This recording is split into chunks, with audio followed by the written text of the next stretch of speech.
मुंह जोड़ के बैठे जजीरे हैं, कहते हैं जमीनों से।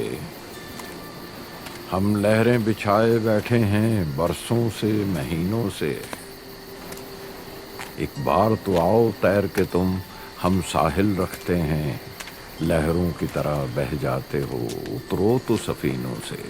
अंडमान की पूर्वी दिशा की जाने पड़ा हुआ ये छोटा सा द्वीप सदियों तक गुमनाम रहा, कहीं कोई जिक्र नहीं।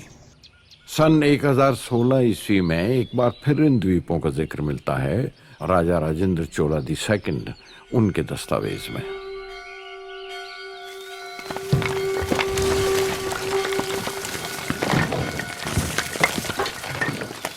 उसके बाद भी वक्तन फवक्तन कहीं कहीं पुर्तगाली, डच, चीनी, फ्रांसीसी और डैनिश यात्रियों ने इन जजीरों का जिक्र किया है। उनके मुताबिक अंडमान में कदीम युगों के यानी प्राचीन काल में निग्रितो नस्ल के लोग रहते थे। खतरनाक भी थे और खूंखार भी। और निकोबार के जजीरों पर मंगोल कबीलों के लोग बसे हुए थे।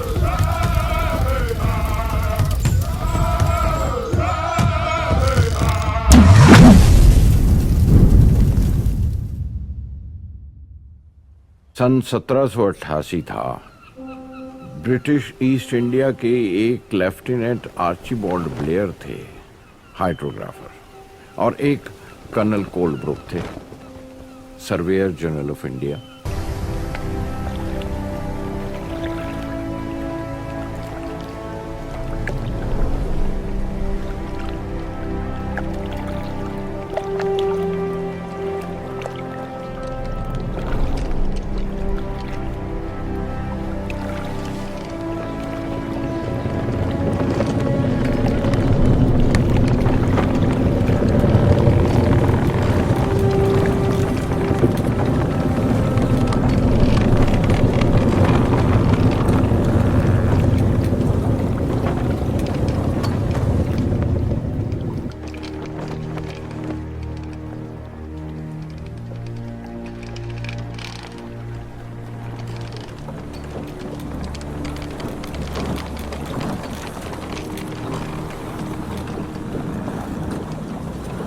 पुरानी अंडमान जबान में इसका नाम चोंगे की बूंद था, लेकिन 18वीं सदी में एक British marine surveyor Daniel Ross के नाम पर इसका नाम रॉस आइलैंड रख दिया गया। और रॉस आइलैंड पर एक छोटी सी इमारत बनाई गई जो इलाकाई यानी लोकल अस्पताल के तौर पर इस्तेमाल हुई।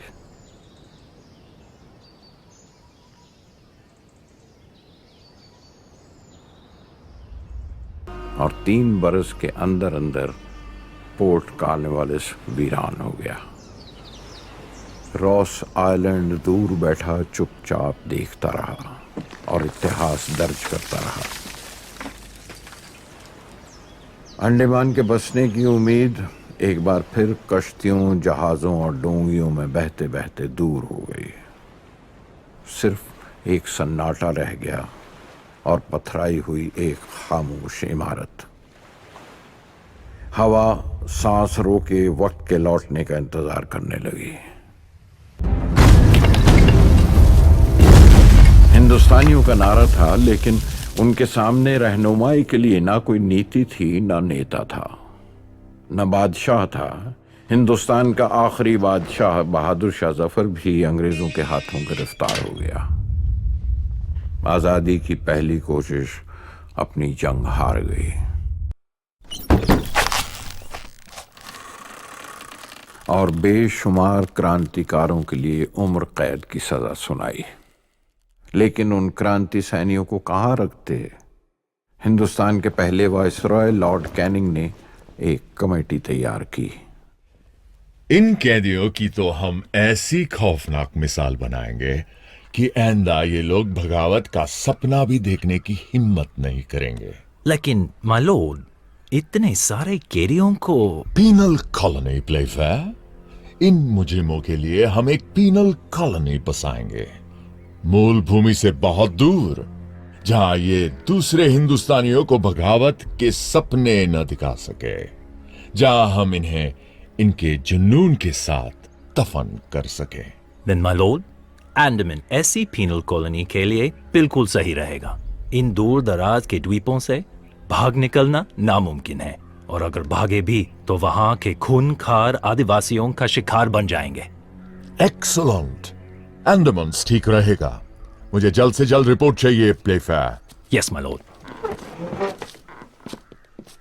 और इस तरह वक्त दोबारा रॉस आइलैंड पर लौटा, हारा हुआ, चोट खाया हुआ, और हिंदुस्तानी कैदियों के लिए काला पानी कहलाया। और हिंदुस्तान से इतना दूर था कि ना कोई पहुंच सके और ना किसी की आवाज सुनाई दे। आजादी के आंदोलन की भी नहीं। 8 दिसंबर 1857 इन जजीरों का जायजा लिया गया। 15 जनवरी 1858 अंग्रेजी सरकार को रिपोर्ट पेश की गई, और 22 जनवरी अंग्रेजों का यूनियन जैक लहराया गया, और यूं अंडमान पर अंग्रेजों की हुकूमत कायम हो गई।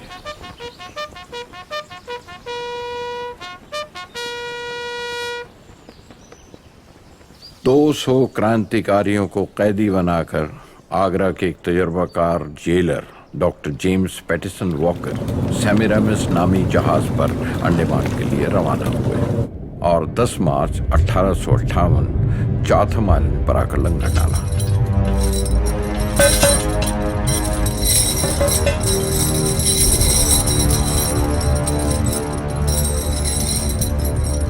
दस मार्च का दिन आज भी अंडमान सेटलमेंट डे के नाम से याद किया जाता है।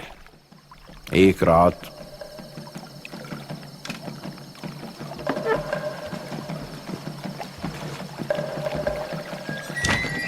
कौन है वहाँ? कौन है? गार्ड्स! जी जनाब। वहाँ कोई है? Go look! जी जनाब।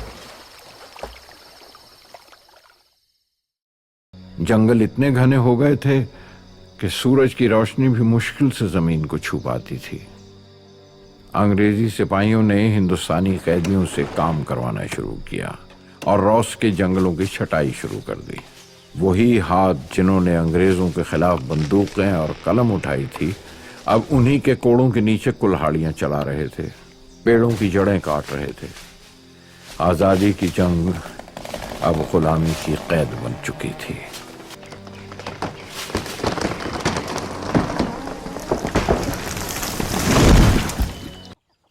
जिंदगी मौत से कम नहीं थी, लेकिन जिसने भागने की कोशिश की उसे मार दिया गया या मौत की सजा सुना दी गई, जैसा कि कैदी नंबर 61 नारायण के साथ हुआ। हर तरफ मौत ही का मंजर था।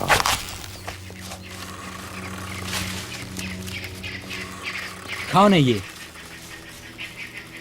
निरंजन सिंह साहब। इसको नीचे उतारो। कैदी नंबर 46 निरंजन सिंह ने मरने या मारे जाने से पहले खुदकुशी कर ली। ये ठीक नहीं हुआ। बेचारा तकलीफ बर्दाश्त नहीं कर पाया। हम भी मर जाएंगे इसी तरह, निरंजन की तरह। नहीं, मैं नहीं मरूंगा। हम नहीं मरेंगे। हिम्मत मत हारो। भूल गए शपथ ली थी हमने अपनी मातृभूमि के लिए लड़ने की। ये भी तो एक तरह की लड़ाई है, आजादी की। तुम ठीक कह रहे हो। हमें हिम्मत नहीं हारनी चाहिए। 18 मार्च 1858 कैदियों का एक दल अपनी ही बनाई हुई कश्ती में फरार हो गया। फिर 23 मार्च को 11 और 23 अप्रैल को 91 कैदी समंदर के रास्ते से फरार हो गए। ये सिलसिला जारी रहा। अरे मशाल बुझा दो, कोई देख लेगा। धीरे से उतारो बेड़े को। हे! रुको! जल्दी जल्दी रुक जाओ, मैं तो गोली चला दूंगा। जल्दी करो।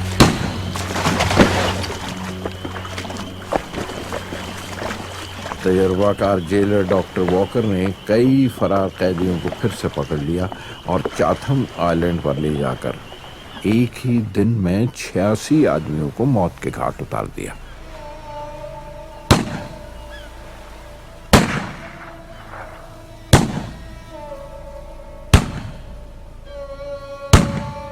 वक्त आखिर बस गया रॉस आइलैंड पर। अंग्रेजों ने उसे एक खूबसूरत कस्बा बना दिया, अ स्मॉल ब्यूटीफुल टाउनशिप। पीने के पानी का मसला था, चट्टाने खोद कर 6 कुएं तैयार कर दिए। एक बिजली घर बनवा दिया जिससे अंग्रेजों के घर दफ्तर रोशन हो गए। ऑफिसर्स क्लब के पास ही एक बेकरी थी जहां बेहतरीन बेड और केक बनते थे।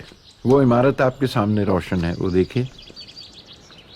वो 19वीं सदी की निशानी है, अंग्रेजों की बनाई हुई। सुपरिटेंडेंट हॉटन ही के दौर में रॉस पर तालीम का दौर भी शुरू हुआ। फारसी वो जानते थे और एस्ट्रोनॉमी यानी इल्म नजूम पर एक किताब लिख चुके थे। चाहते थे किसी उस्ताद से इस्लाह करा लें, और उसके लिए वहीं एक आज़ादी के सैनिक मिल गए, मौलाना फजल हक खैराबादी।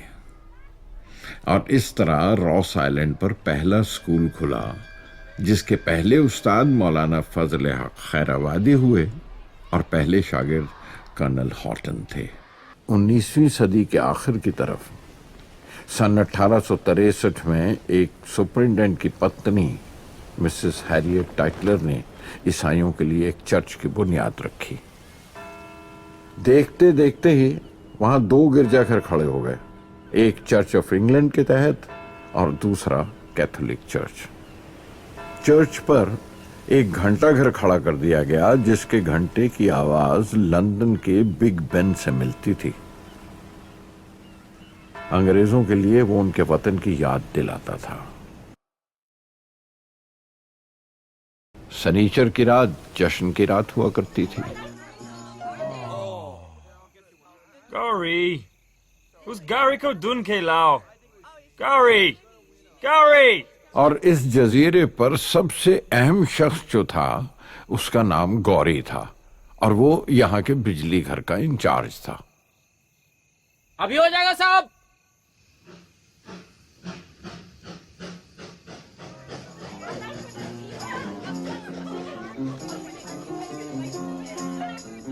एक और रस्म भी थी। हर रोज दोपहर को 12 तोपें छोड़ी जाती थी, ठीक 12 बजे, जिसकी गूंज पोर्ट ब्लेयर तक सुनाई देती थी। एक डाकघर भी था और डाकघर में टेलीफोन भी लगा हुआ था। हर हफ्ते जब जहाज से अंग्रेजों की डाक आती थी तो डाकिये का फर्ज होता था कि वो फोन से उन अफसरों को इत्तला करे। अयो, अब शुरू हो जाएगा। हेलो, स्वामी स्पीकिंग। डाक अभी अभी पहुंचा है सर, जरा बांझने का समय दे दीजिए।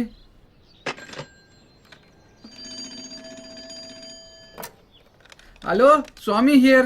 Hey स्वामी, ऑफिसर स्टुअर्ट बोल रहा हूँ। क्या मेरी चिट्ठी आई?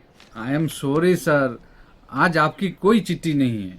क्यों स्वामी, क्यों? ये मैं कैसे बता सकता हूँ सर। Oh, come on. क्यों स्वामी, क्यों? मुझसे पूछ के क्या होगा? लंदन में अपनी पत्नी को पूछो ना। हेलो।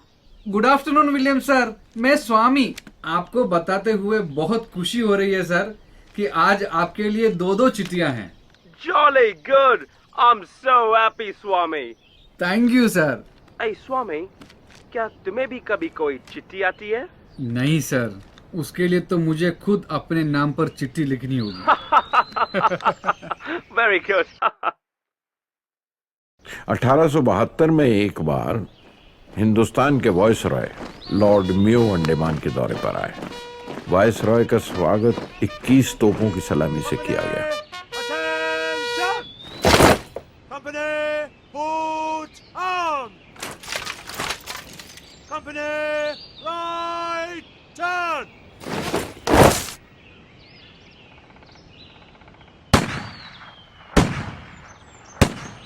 तोपों की ये गूंज शेर अली नामी एक पठान कैदी ने भी सुनी, जो किसी जमाने में नॉर्थ वेस्ट फ्रंटियर की घुड़सवार पुलिस का सिपाही था।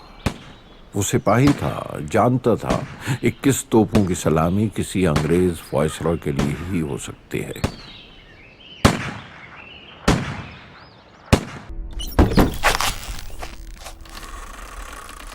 आजादी की तहरीक 19वीं सदी से मुड़कर 20वीं सदी में दाखिल हो गई।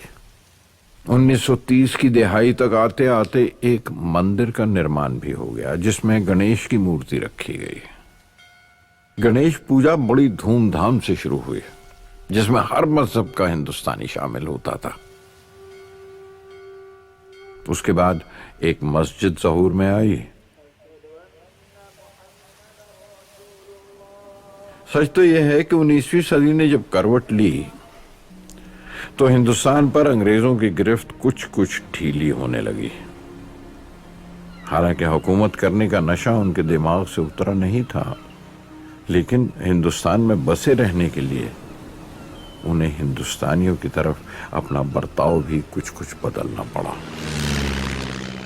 पहली जंगे अजीम वर्ल्ड वॉर 1 जब उनके सर से गुजरी तो उनके नजरिए भी बदले। हिंदुस्तान उनकी जरूरत बन गया।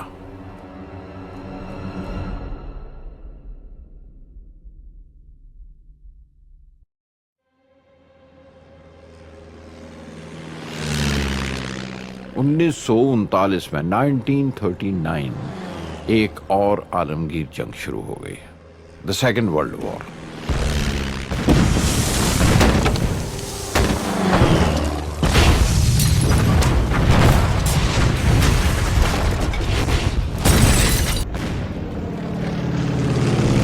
इस जंग ने तकरीबन पूरी दुनिया को दो हिस्सों में बांट दिया।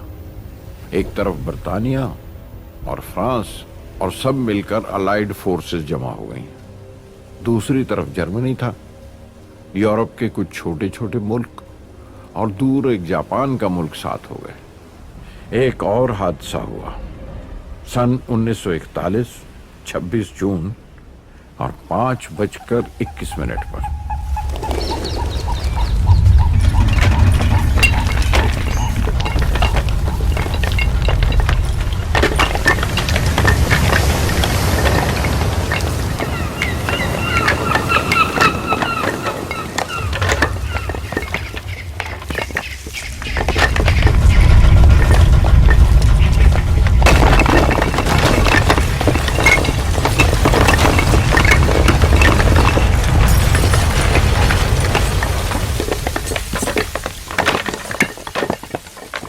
एक बहुत बड़े जल्जले ने रॉस आइलैंड को बीचों बीच ऐसे तोड़ा कि वो दो हिस्सों में कट गया। एक दरार पड़ गई, रॉस पर रहना नामुमकिन हो गया। ज्यादातर इमारतें जमींदोज हो गईं। रॉस पूरी तरह से खाली होने लगा, जैसे पन्ने से शब्द उड़ने लगते हैं। वक्त उठकर जा रहा था। अचानक ही जापान की इंपीरियल आर्मी ने अंडमान पर एक भरपूर हमला किया और अंग्रेजों को वहां से मार भगाया। सारे द्वीपों पर कब्जा कर लिया। जापानियों ने वहां की पुलिस बैरक्स पर भी कब्जा कर लिया और जैसे ही वहां के तार घर की तरफ बढ़े, कुछ एंग्लो इंडियन कर्मचारियों ने बम से तार घर उड़ा दिया। अंग्रेजों के चीफ कमिश्नर C.F. वाटरफॉल ने अपने हथियार डाल दिए और दूसरी तरफ सुभाष चंद्र बोस जापानियों के साथ मिलकर हिंदुस्तान को आज़ाद कराने की कोशिश कर रहे थे। अपनी तकरीरों में हिंदुस्तानियों को आज़ादी की उम्मीद दिलाई और पहली बार इस जजीरे पर हिंदुस्तान का तिरंगा लहराया गया। 15 अगस्त सन 1947 का दिन भी बहुत करीब था। मुंह जोड़ के बैठे जजीरे हैं, कहते हैं जमीनों से, हम लहरें बिछाए बैठे हैं बरसों से महीनों से। एक बार तो आओ तैर के तुम, हम साहिल रखते हैं, लहरों की तरह बह जाते हो, उतरो तो सफीनों से। हर रोज उठाते हैं किरणें और रंग बिखराते हैं सातों रंग मुट्ठी में मगर बस 3 लहराते हैं, सत्यमेव विजयते, सत्यमेव विजयते। जयते जयते जयते जयते जयते जयते जयते जयते जयते जयते। मुंह जोड़ के बैठे जजीरे हैं, जयते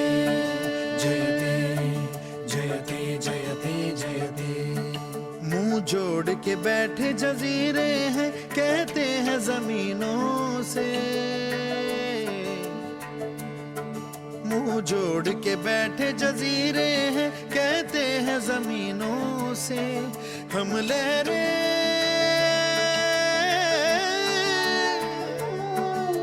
लहरें बिछाए बैठे हैं सालों से महीनों से, सालों से महीनों से।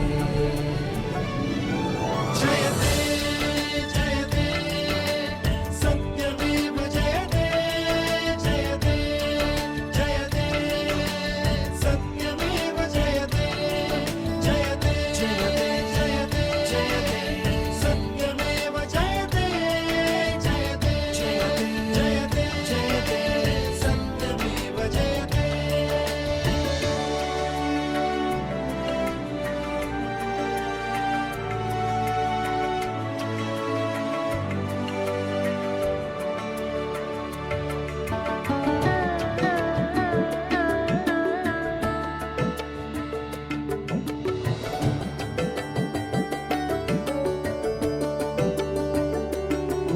एक बार तो आओ तैर के तुम हम साहिल रखते हैं, हम साहिल रखते हैं। लहरों की तरह बह जाते हो, लहरों की तरह बह जाते हो। उतरो तो सफीनों से, उतरो तो सफीनों से। हर रोज उठाते हैं किरणें और रंग बिखराते हैं, और रंग बिखराते हैं। है सातों रंग मुट्ठी में मगर तीन